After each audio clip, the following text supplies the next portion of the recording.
Hello, this is my presentation on otosclerosis. I did not know anything previous to my research, so this is very interesting to me. So just a little review of the middle ear. The middle ear has the three tiny bones, the malleus, incus, and stapes. It has the tympanic membrane and the eustachian tube as well. So the eustachian tube in this picture is the auditory tube right here. And with typical healthy hearing, you get that sound wave coming through the ear canal all the way to the eardrum, which vibrates, and it kind of moves the malleus, incus, and stapes, which amplify that sound wave and push it into the cochlea, which is right through the oval window right here.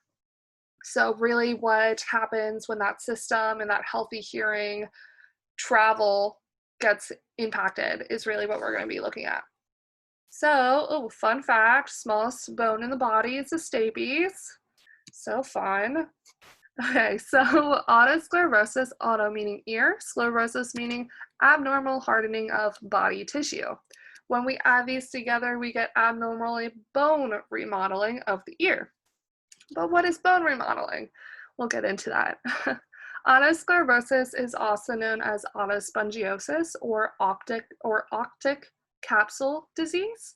The optic capsule is that bone that really surrounds the inner labyrinth of the inner ear, so it can impact that as well as the middle ear. It is abnormal bone remodeling, where bone remodeling is that new formation of bone. Typically it's healthy, you reabsorb the bone and new forms, making a healthy system. But when this occurs abnormally, you get really otosclerosis, which happens in two phases. So the first phase is early and active. It's known as the highly vascular remodeling. So this is associated with otospongiosis. So this is really when those cells that form new bone kind of expand and form these irregular locations of spongy growth. Whereas when we move on to the second phase with otosclerosis, it's more late and active when this really dense bone is already there. It most commonly affects the stapes. However, as I said before, it can also affect anything along the ossicular chain and the optic capsule.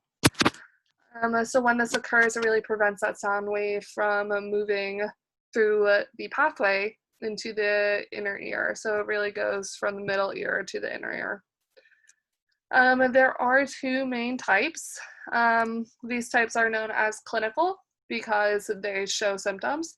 They are the stapedial or fenestral otosclerosis and the cochlear or retrofenestral otosclerosis. Stapedial otosclerosis is the most common. This is when the stapes is really impacted and it gets fixated along that staped foot plate.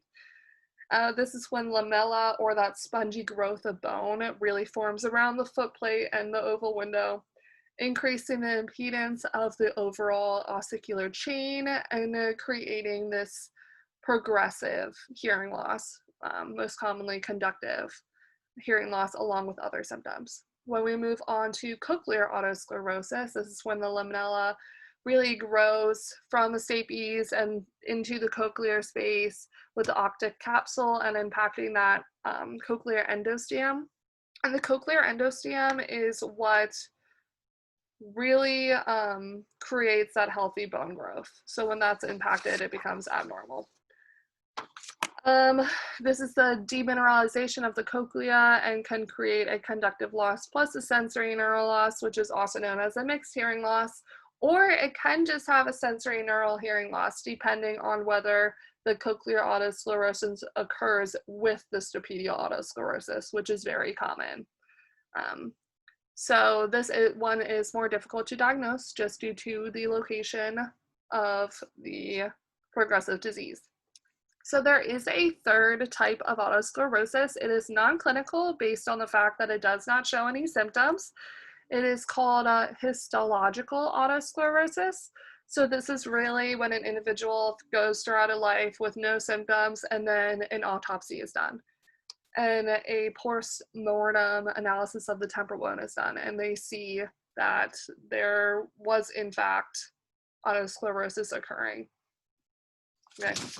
So Here's an example of the stapedial autosclerosis locations. You got the anterior, posterior, circumferential, biscuit, which I just like the name, and obliterative. So typically it starts out in this anterior portion of the stapedial footplate for stapedial autosclerosis, and this spot is also called the fistula antifenestrum, if you want to get technical with the terms. But I like this picture because it kind of represents a lot. Moving on, this is just another image where you can really see what a normal stapedial connection to that oval window and footplate looks like versus what autosclerosis can look like. So I like the comparison.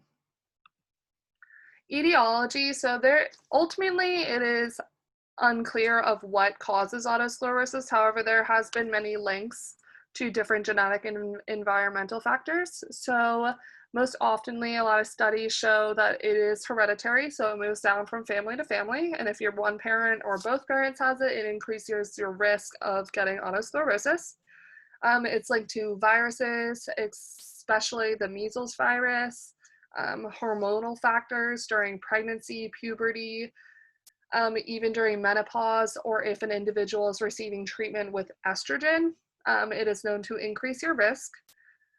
Immune disorders, especially when cytokines are imbalanced. So cytokines are really just large groups of proteins, polypeptides, or peptides, and glycoproteins that really mediate and regulate your immune system. So when those are out of whack, you are at higher risk. So stress fractures also increase your risk. Anywhere in the ear, it can create autosclerosis, and there has been a large number of studies that have linked certain genetic locations and genes to autosclerosis. And if you take a look to the right, there is a box that this is from a systematic review of multiple studies, and they kind of labeled some significant locations and genes that are associated with autosclerosis. So prevalence, it affects 3 million Americans, 1 in 10 Caucasian adults. Typically, it's first noticed in young adulthood, so ages 20 to 30 is really when you first see those symptoms. However, the onset of autosclerosis can occur earlier. It typically most affects white middle-aged women, which I thought was very interesting, and this is kind of linked to the ratio of female to male. So 1 female versus 2 for every 2 males are at risk of getting autosclerosis. And again, linking back that hereditary factor, with 1 parent, it's equal to 25% chance higher risk of development, 2 parents, 50% chance of development, which is kind of supports the idea of the moving down from generations. The American Hearing Research Foundation also labeled it as one of the most common causes of progressive hearing loss in young adults. Crazy. So symptoms, the most common symptom is the progressive hearing loss, of course. Conductive loss is most common, mainly due to stapedial autosclerosis being most common. But when you mix in that cochlear autosclerosis, you can also get a sensory neural hearing loss or mixed hearing loss. And typically when you are looking at these hearing losses on like an audiogram, you see that the lower frequencies are impacted more than the higher frequencies. It can also start unilaterally, but then eventually it will and most likely affect bilateral, so both ears.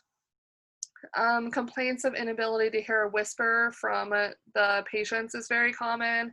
Individuals who are speaking softly, this is also a symptom, probably because of the idea that they're hearing their voice very loudly in their ears, so they speak at a very, very soft level.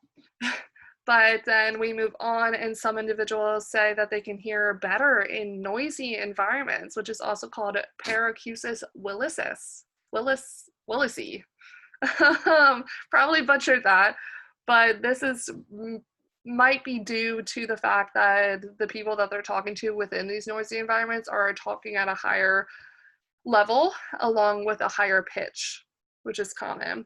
Other symptoms include dizziness, balance problem, and tinnitus or tinnitus.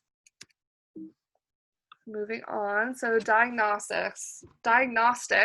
So really just want to do that whole audiologic examination, starting with the case history. You really want to make sure that there is no hereditary or any people in their family had otosclerosis, because that could increase your risk.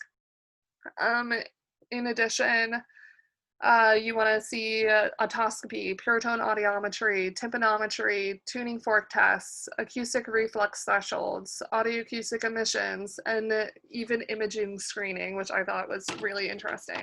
So looking at otoscopy, your tympanic membrane or your patient's tympanic membrane would appear normal, or Schwartz sign, which is when the tympanic membrane can be a little reddish or bluish even. I have a picture of it on the next slide that we'll get into.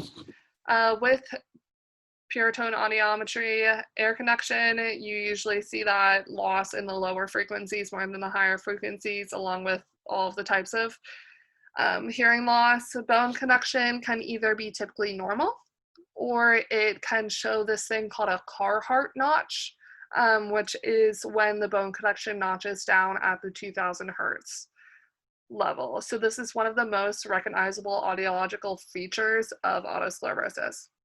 Moving on to tympanometry. Tympanometry really just measures that middle ear functioning. So with otosclerosis, it would either be a type A, which is a normal tympanometry, which would be more within this box, or type AS, which is shallow. And this really shows that there's low mobility of the eardrum, which you can see in this image, how this is, the box really represents the normal, not thresholds, but,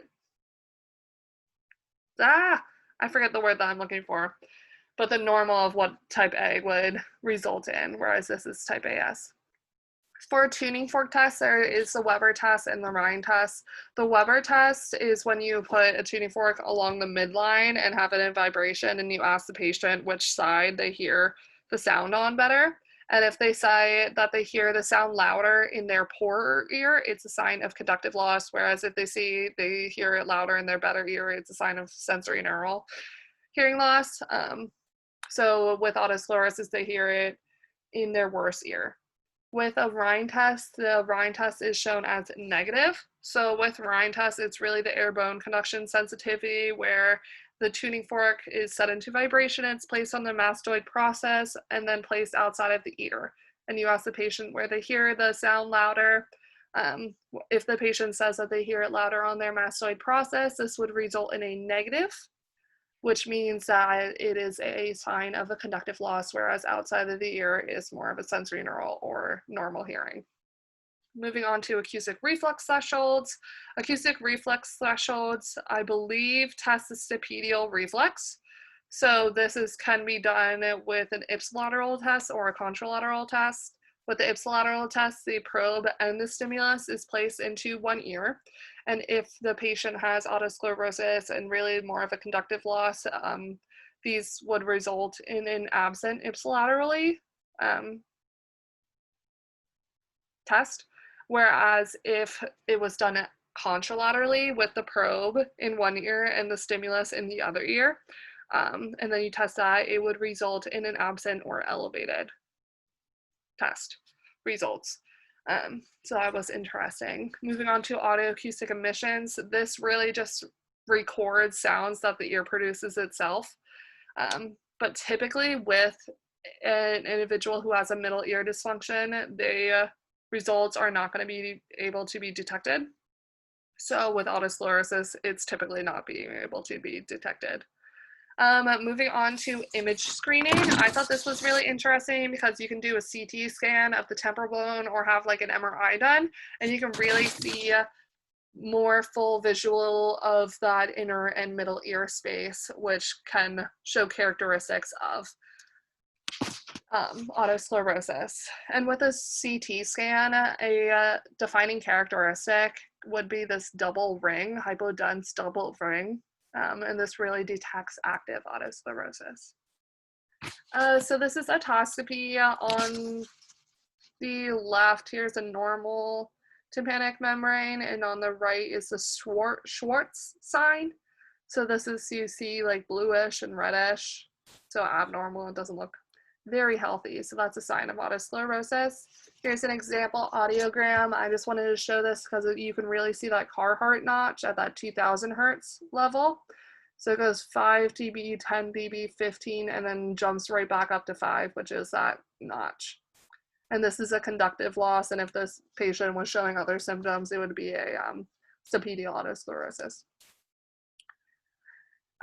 Here's another example audiogram. I just liked it because the left ear, if all the symptoms were showing, they have a mixed hearing loss. So this would be associated with cochlear autosclerosis, whereas the right ear would be associated with stapedial autosclerosis.